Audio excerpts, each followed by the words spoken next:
हरियाणा विधानसभा का बजट सत्र शुक्रवार को शुरू हुआ। पहली बार सत्र की शुरुआत राष्ट्रगीत वंदे मातरम से। इसके बाद गवर्नर प्रोफेसर असीम घोष का अभिभाषण भी हुआ। राज्यपाल असीम घोष ने कहा कि विकसित भारत थीम पर विकसित हरियाणा 2047 विजन पर सरकार काम कर रही है। हरियाणा का भविष्य सुनहरा है। इस सदन में अलग अलग विचारधारा के लोग हो सकते हैं, लेकिन सभी हरियाणा के बेहतर भविष्य के लिए एकजुट होकर काम कर रहे हैं। Shri Bankim Chandra Chattopadhyay composed Vande Mataram. India was shackled by the chains of slavery. This song quickly became a beacon of hope in the darkness of slavery. It ignited the flame of patriotism in the hearts of the millions of our people and united them for participating in the freedom struggle. Every word of Vande Mataram evokes a feeling of reverence. राज्यपाल ने अपने अभिभाषण में कहा कि राष्ट्रीय गीत वंदे मातरम पूरे देश को एक सूत्र में जोड़ता है। हरियाणा सरकार पिछले 10 साल से जनहित और गुड गवर्नेंस की दिशा में कार्य कर रही है। मेरी सरकार की सोच और कार्य प्रणाली में सब कुछ साफ साफ दिख रहा है। मेरी सरकार सबको साथ और सबके विकास की अवधारणा में विश्वास करती है। सरकार का सपना है कि जब आजादी के 100 साल पूरे होंगे तो भारत दुनिया का एक खुशहाल राज्य बनेगा। हरियाणा सरकार खेती के ऊपर भी पूरा ध्यान दे रही है। खेती में नई तकनीक सिंचाई जारी है। हरियाणा में युवाओं को रोजगार के अवसर देने की दिशा में तेजी से काम जारी है। हरियाणा सरकार ट्रिपल मंत्र पर काम कर रही है, जिसमें हेल्दी हैप्पी की अवधारणा काम कर रही है। हरियाणा सरकार पंडित दीनदयाल उपाध्याय की अंत्योदय योजना को नैतिक मानकर विकास कर रही है। तो आइए ग्राफिक्स पर नजर डालते हैं। हरियाणा सरकार 6 बिंदुओं पर कार्य कर रही है। हरियाणा की अर्थव्यवस्था में लगातार बढ़ोतरी हो रही है। सरकार की पहली प्राथमिकता सुशासन और जवाबदेही है। विकसित हरियाणा सरकार का पहला लक्ष्य है 1,80,000 रुपए आय वाले परिवार की महिलाओं को 2,100 रुपए प्रति माह की मदद। सरकार का मकसद महिलाओं को आत्मनिर्भर बनाना। डॉक्टर अंबेडकर मेधावी छात्र योजना के तहत 2,000 रुपए मासिक आर्थिक मदद दी जा रही है। दीनदयाल अंत्योदय योजना के तहत 5 लाख रुपए तक की आर्थिक सहायता प्रदान की जा रही है। PMAY शहरी एवं ग्रामीण योजना के तहत प्रदेश में 1.5 लाख से ज्यादा मकान बनाए गए हैं। सीएम शहरी आवास योजना के तहत 15,000 से ज्यादा प्लॉट गरीबों को दिए गए। गरीबों को घर निर्माण के लिए भी आर्थिक मदद दी जा रही है। हरियाणा के किसानों की आय में लगातार बढ़ोतरी हुई। सरकार ने सभी लाभार्थियों की पेंशन में वृद्धि की। खाद वितरण को मेरी फसल मेरा ब्यौरा पोर्टल से जोड़ा गया। लवणीय भूमि और जल भराव की समस्या को भी ठीक किया गया। पीएम फसल बीमा योजना के तहत प्रदेश के किसानों को मुआवजा दिया गया। पीएम सम्मान निधि के तहत किसानों को 7,000 करोड़ रुपए से ज्यादा का फायदा हुआ। राज्य में फसल अवशेष जलाने के मामलों में सराहनीय कमी दर्ज की गई है। पराली प्रबंधन के लिए सरकार किसानों को प्रोत्साहन राशि दे रही है। मुख्यमंत्री दूध उत्पादन योजना के तहत किसानों को सब्सिडी दी जा रही है। देश के जीडीपी में हरियाणा का बड़ा योगदान है। पेश किया है बहुत अच्छे से, मेरे ख्याल में सभी पहलुओं को छुआ है और हरियाणा की जो आर्थिक स्थिति है, जो उसका जो बयां किया है, फाइनेंशियल कमीशन ने जो हरियाणा की सराहना भी की है और जो बढ़ाया है हरियाणा का फाइनेंशियल स्टेटस, उसकी भी चर्चा की है। और अंत्योदय आखिरी छोर तक हरियाणा वचनबद्ध, हरियाणा सरकार माननीय मुख्यमंत्री नायब सिंह सैनी जी वचनबद्ध है कि अंत्योदय आखिरी छोर तक के लिए योजनाएं बने और आखिरी छोर तक के लिए योजनाओं का लाभ मिले। जिस तरह से पंडित दीनदयाल उपाध्याय लाडो लक्ष्मी योजना का भी जिक्र बहुत अच्छे तरीके से राज्यपाल महोदय ने किया, तो इस तरह से अभी ये आया है, विजन है, इस पर चर्चा होगी तो माननीय मुख्यमंत्री जी इस पर जवाब देंगे। सर, विपक्ष ये कह रहा है सर कि कुछ मेज थपथपाई जा रही है सत्ता पक्ष की तरफ से, कॉपी पेस्ट है, कुछ नया नहीं है, कुछ विजन इसमें नहीं नजर आया। इसमें क्या होता है, इसमें कुछ बातें तो होती है जो सरकार ने किया है पिछले समय, और फिर उसके बाद आगेगा, तो मेजे थपथपाने की तो बात है ही। सरकार कर इतना रही है, सरकार कर इतना रही है, मैं कहता हूँ हर वर्ड पर, हर शब्द पर मेज थपाने का चलो। 11:30 बजे से दोपहर 12:30 बजे तक सदन की कार्यवाही स्थगित रही। इसके बाद शुरू हुई कार्यवाही में 7 विधेयकों के संशोधन पर मुहर लगी। ये विधेयक दिसंबर 2025 में पेश हुए थे, जिन्हें पारित किया गया था। स्पीकर ने जानकारी दी है कि मंत्री अनिल विज 20 फरवरी से 2 मार्च तक बजट सेशन में नहीं आएंगे। उन्होंने लेटर भेजकर इसके बारे में अवगत करवाया है। इसके बाद हरियाणा हाउसिंग बोर्ड भंग कर HSVP में विलय करने के विधेयक पर रोहतक से कांग्रेस के विधायक बीबी बत्रा ने सवाल उठाया। कांग्रेस विधायक रघुवीर कादियान और गीता बुक्कल ने हाउसिंग बोर्ड को बहाल रखने की मांग की है। पूर्व सीएम भूपेंद्र हुड्डा भी इस बहस में कूद गए हैं। जमाना तो स्पेशलाइजेशन की तरफ बढ़ रहा है और हरियाणा सरकार जो है वो मर्दर की तरफ बढ़ रही है। इसमें मेरा कहने का ये कि इसमें क्या हरियाणा शहरी जो प्राधिकरण जो HSVP है, इसने क्या कोई ऐसी कंस्ट्रक्शन शुरू कर रखी है कहीं जो रेजिडेंशियल अलॉट होते हों? अभी तक कोई इस तरह की मेरे हिसाब से कोई प्रक्रिया शुरू नहीं हुई है, क्योंकि ये एक बहुत बड़ा कंट्रीब्यूशन है हाउसिंग बोर्ड हरियाणा का। जो कंट्रीब्यूशन इसमें मेंशन होना चाहिए था कि इतने गरीब लोगों को मतलब ये बोर्ड जो है मतलब उसकी जिसको बंद कर रहे हो उसकी प्रशंसा भी तो करो ना। उसमें कितने मकान अलॉट हुए हैं, कितने, जैसे मेरे जैसे एक गरीब प्रोफेसर यूनिवर्सिटी का 72-73 में एक हाउसिंग बोर्ड का मकान लिया छोटा सा है जी, उसमें हमने जो है थोड़ा सा मेरा, तो इस तरह से बहुत लोगों को सहारा मिला। तो उसके कंट्रीब्यूशन को भी आप इसमें मेंशन करो और इसमें एक इसको दोबारा मेरे हिसाब से सोचा जाए, क्योंकि इसकी अपनी सर्विसेज हैं, अलग तरह की सर्विसेज हैं जो HSVP तो जी प्लॉट नीलाम करती है। पहले जो अलॉट होते थे उसमें डिस्क्रिशनरी कोटा भी था और लॉटरी सिस्टम था, उससे अलग हटके एक प्रॉफिट मोंगर जो है ये बन गया है HSVP। तो इसी तरह अगर ये भी प्रॉफिट मोंगर हो गया, हाउसिंग बढ़ा के अगर ये नीलाम करने लग गया तो फिर वहाँ तो लॉटरी से निकलता था मकान और उसकी सारी वो तो तय होती थी कि इतना इसमें लगेगा, इतना इसमें देना, इसमें देना, इसमें देना। ये कौन सा सिस्टम होगा हाउसिंग बोर्ड में या HSV पर? कौन सा एक गरीब आदमी को प्लॉट लेने का, मकान लेने का कौन सा सिस्टम होगा? ना इसमें कोई किसी तरह की बात हुई है। तो मेरा सुझाव है कि हाउसिंग बोर्ड को आप जो है ना रखो और ये गरीब आदमियों को प्लॉट दे। इसमें सरकार की भी शाबाशी है और HSVP का इससे कोई लेना देना नहीं है। या फिर बोर्ड को आपने बंद कर दिया, उनको एम्प्लॉयज को कहाँ ले जाओगे? इसमें कोई मेंशन नहीं है कि उनके एम्प्लॉयज को भी मर्दम करेंगे क्या? मतलब कोई क्लैरिटी इस रिजोल्यूशन की मुझे नजर नहीं आती। कोई बात रखना चाहते?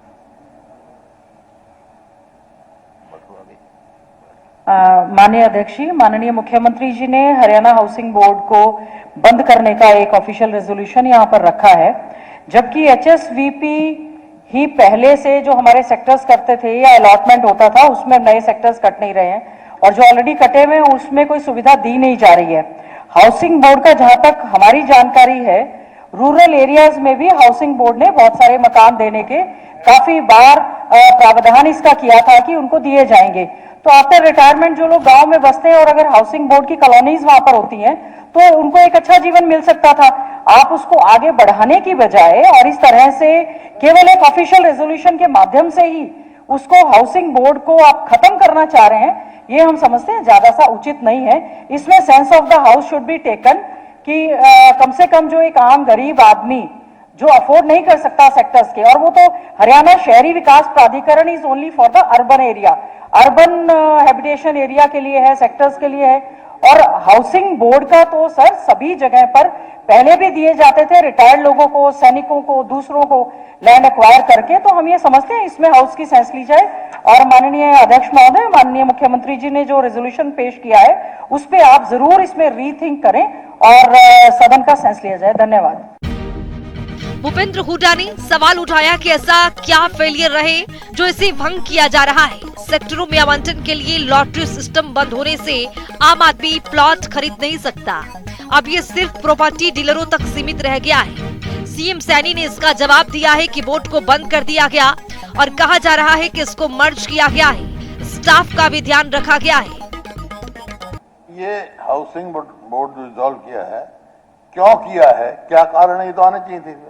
मुख्यमंत्री जी को बताना चाहिए था कि भाई क्यों खत्म कर रहे हैं, what are the failures of housing board, जो कि हुड्डा से या शहरी प्राधिकरण उससे पहले कंसेप्ट बना था, इससे उससे पहले ये डेवलप हुआ। अब इतने साल के बाद एकदम ऑल ऑफ सडन क्या हुआ? क्या इसका मकसद ये है कि जो HSVP है उन्होंने जो लॉटरी से प्लॉट निकालने की स्कीम बंद कर दी, आम आदमी को प्लॉट नहीं मिलता, गरीब आदमी को नहीं मिल सकता, मिडिल क्लास को नहीं मिल सकता, सिर्फ प्रॉपर्टी डीलर लेंगे एक प्लॉट। इसका मकसद क्या है? ये मकसद साफ करना चाहिए मुख्यमंत्री जी। इस पूरे विवाद पर सीएम नायब सैनी ने जवाब दिया। सीएम सैनी ने सदन में बताया कि नायब बोर्ड को बंद कर दिया, कहा जा रहा है इसको मर्ज किया गया है, स्टाफ का भी ध्यान रखा गया है। हाउसिंग फॉर ऑल और हरियाणा शहरी विकास प्राधिकरण का नेचर ऑफ वर्क एक जैसा है। हाउसिंग बोर्ड का काम इतना नहीं कि इसके किसी कर्मचारी को कोई दिक्कत नहीं है। माननीय अध्यक्ष जी, क्योंकि इस प्रकार की बातें उठाई गई कि डिपार्टमेंट को बंद कर दिया, मैं बोर्ड को बोर्ड नहीं कहा है, ठीक चलिए बोर्ड को भी इसको बंद कर दिया। माननीय अध्यक्ष जी, इसको मर्ज किया है हरियाणा शहरी विकास प्राधिकरण, उसके अंदर मर्ज किया। ठीक है, और उद्देश्य तो सेम। चिंता जाहिर की है कि उनके स्टाफ का क्या होगा। हमने स्टाफ को भी ध्यान में रखा है और उसके जो और भी कार्य हैं उन कार्यों को भी ध्यान में इसके अंदर रखा है, क्योंकि माननीय अध्यक्ष जी, हमने देखा कि जो हाउसिंग फॉर ऑल है और हरियाणा शहरी विकास प्राधिकरण है, इन दोनों के काम, इनका नेचर ऑफ वर्क एक ही है और एक ही है।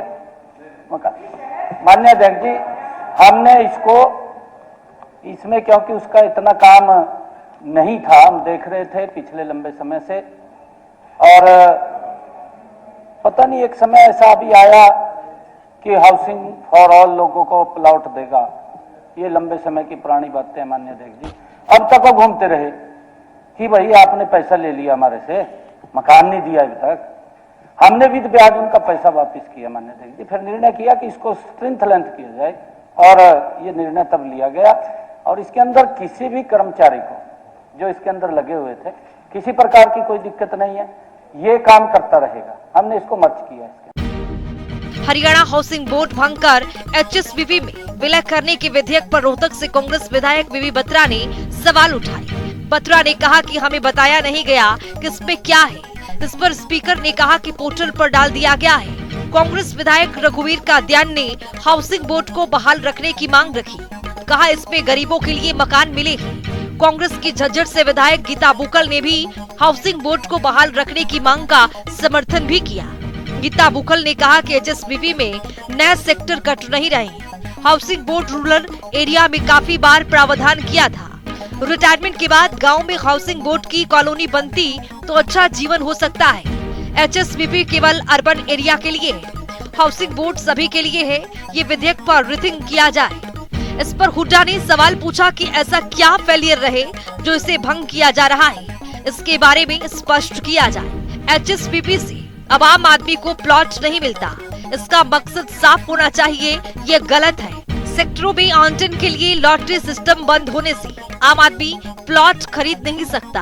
अब ये सिर्फ प्रॉपर्टी डीलरों तक सीमित रह गया है। कालका से विधायक शक्ति रानी शर्मा की ओर से बड़ौदा से कांग्रेस के विधायक इंदुराज नरवाल के खिलाफ लाए गए प्रस्ताव पर जवाब देने के लिए विशेषाधिकार समिति को समय दिया गया। मोहलत अगले सेशन के पहले दिन तक बढ़ाई गई। इस पर नेता प्रतिपक्ष ने नरवाल का बचाव किया। उन्होंने कहा कि इस मामले में इंदुराज नरवाल मीडिया के सामने रिग्रेट फील कर चुके हैं। इस पर स्पीकर हरविंदर कल्याण ने कहा कि मामला प्रिविलेज कमेटी के समक्ष पक्ष रखने का है। कालका से बीजेपी विधायक शक्ति रानी शर्मा ने आरोप लगाया था कि कांग्रेस के विधायक इंदुराज नरवाल ने उनके परिवार के खिलाफ सदन में आपत्तिजनक टिप्पणियां की थी।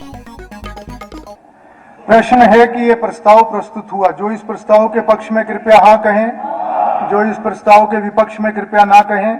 हाँ पक्ष की जीत हुई, हाँ पक्ष की जीत हुई, प्रस्ताव स्वीकृत हुआ। पहलवासा के दक्षिण हरियाणा बिजली वितरण निगम सहायक अभियंता के खिलाफ कोसली से बीजेपी विधायक अनिल यादव ने शिकायत की थी।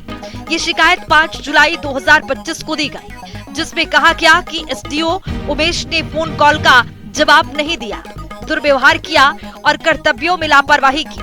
इस संबंध में विशेष अधिकार समिति का प्रथम रिपोर्ट मेवा पोर्टल के माध्यम से प्रस्तुत की गई। स्पीकर हरविंदर कल्याण ने सदन की कार्यवाही के दौरान बताया कि मंत्री श्याम सिंह राणा का आज जन्मदिन है। वे 78 वर्ष के हो गए हैं। सभी ने उन्हें मेज थपथपाकर बधाई और शुभकामनाएं दी। माननीय सदस्यगण, ये हर्ष का विषय है कि आज श्री श्याम सिंह राणा माननीय कृषि मंत्री का जन्मदिन है। उन्होंने अपने जीवन के 78 वर्ष आज पूरे किए हैं और बड़ा लंबा उनका सामाजिक और राजनीतिक सफर रहा है। इस अवसर पर मैं सदन की तरफ से उनको बहुत बहुत हार्दिक बधाई देता हूं। ये सदन उनके स्वस्थ जीवन, उज्जवल भविष्य और दीर्घायु की कामना करता है। धन्यवाद करता हूं जी, आपने मेरे जन्मदिन पे सेशन शुरू कराया।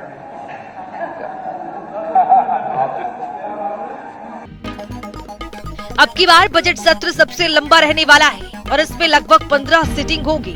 बजट सत्र 20 फरवरी से 18 मार्च तक चलेगा। 2 मार्च को मुख्यमंत्री बतौर वित्त मंत्री हरियाणा का 2026-27 का बजट पेश करेंगे। अब की बार हर रोज एक ही सिटिंग होगी और जो कि सुबह 11 बजे से शाम 5 बजे तक चलेगी। तो आइए ग्राफिक्स पर नजर डालते हैं कि हरियाणा बजट सत्र का शेड्यूल क्या है।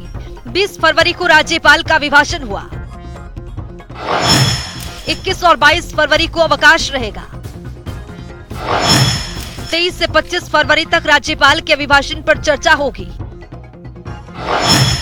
26 फरवरी को वर्ष 2025-26 के लिए अनुपूरक बजट प्रस्तुत किया जाएगा। 27 फरवरी को मुख्यमंत्री राज्यपाल के अभिभाषण पर जवाब देंगे। 28 फरवरी 1 मार्च को अवकाश रहेगा। 2 मार्च को सुबह 11 बजे मुख्यमंत्री नायब सिंह सैनी बजट पेश करेंगे। 3 मार्च को सदन की बैठक नहीं होगी, जबकि 4 मार्च को अवकाश रहेगा। 5 और 6 मार्च को विभागीय स्थायी समितियों की बैठक होंगी। 7 और 8 मार्च को फिर अवकाश रहेगा। 9 मार्च को स्थायी समितियों की रिपोर्ट को अंतिम रूप दिया जाएगा। 10 से 13 मार्च तक सदन में बजट पर चर्चा होगी। 14 और 15 मार्च को अवकाश रहेगा। 16 मार्च को समितियों की रिपोर्ट प्रस्तुत होगी। वित्त मंत्री मुख्यमंत्री जवाब देंगे। 17 मार्च को विनियोग विधेयक और अन्य विधायी कार्य सदन में लिए जाएंगे। 18 मार्च को सदन में विधायी कार्य के साथ साथ अन्य विषयों पर भी चर्चा होगी। ये विपक्ष ने इस बार जो है वो कई मुद्दों पर विधानसभा का घेराव करने का कार्यक्रम तय किया। 24 फरवरी 25 फरवरी को 2 बार विधानसभा का घेराव कांग्रेस करने जा रही है। तो आपको लगता है कि जिन मुद्दों के ऊपर सदन के भीतर बात हो सकती है उनको लेकर सड़क पर घेराव की जरूरत है?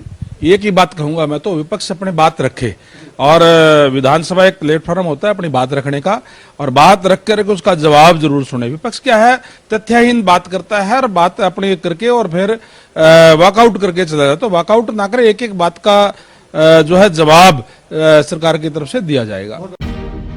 विपक्ष की ओर से भी सरकार को इस पूरे सत्र के दौरान घेरने की योजना बनाई गई है। बजट सत्र के लिए कांग्रेस के विधायकों ने पूर्व मुख्यमंत्री और नेता प्रतिपक्ष भूपेंद्र सिंह हुड्डा की अध्यक्षता में विधायक दल की बैठक हुई। बैठक में प्रदेश कांग्रेस अध्यक्ष राव नरेंद्र भी मौजूद रहे। इसमें विधानसभा के बजट सत्र के दौरान उठाए जाने वाले तमाम मुद्दों पर विस्तार से घंटों चर्चा कर रणनीति बनाई गई। भूपेंद्र सिंह हुड्डा ने कहा कि कांग्रेस विधानसभा में आम जनहित के विभिन्न मुद्दों को लेकर बीजेपी सरकार से जवाब मांगेगी। आजकल मुद्दे ही मुद्दे हैं। कानून व्यवस्था का मुद्दा है, जल भराव का मुद्दा है, पेंशन का मुद्दा है, और आपका जो नौकरियां बाहर वालों को दे रहे हैं वो मुद्दा है। हर किस्म के SYL का मुद्दा है, चंडीगढ़ का है, माइनिंग है। इस तरह विभिन्न प्रकार जो आज हरियाणा बिल्कुल पिछड़ गया है आर्थिक तौर पे भी, बिल्कुल जो प्रति व्यक्ति आय और निवेश में नंबर 1 था 14 में, आज कहीं भी उसका चर्चा नहीं है। कांग्रेस के विधायक बेरोजगारी, कानून व्यवस्था, नशा, पलायन, टोल वसूली, खेल व खिलाड़ी, परिवार पहचान पत्र, खाद के बढ़ते रेट, अमेरिका से ट्रेड डील, HPSC, भर्तियों में धांधली, किसानों के बकाया मुआवजे, जल भराव, अवैध माइनिंग, बढ़ती महंगाई समेत तमाम मुद्दों को उठाएंगे। अपने अपने हलकों के लिए भी विधायकों ने तमाम प्रश्न लगाए हुए हैं। हुड्डा ने बताया है कि 24 तारीख को कांग्रेस विधायक तमाम मुद्दों को लेकर सरकार के खिलाफ प्रदर्शन करेंगे और मार्च निकालते हुए विधानसभा में जाएंगे। इस दौरान प्रदेश अध्यक्ष राव नरेंद्र ने बताया है कि 25 तारीख को कांग्रेस के तमाम विधायक, वरिष्ठ नेता, कार्यकर्ता मनरेगा में बदलाव के खिलाफ विधानसभा घेराव करेंगे।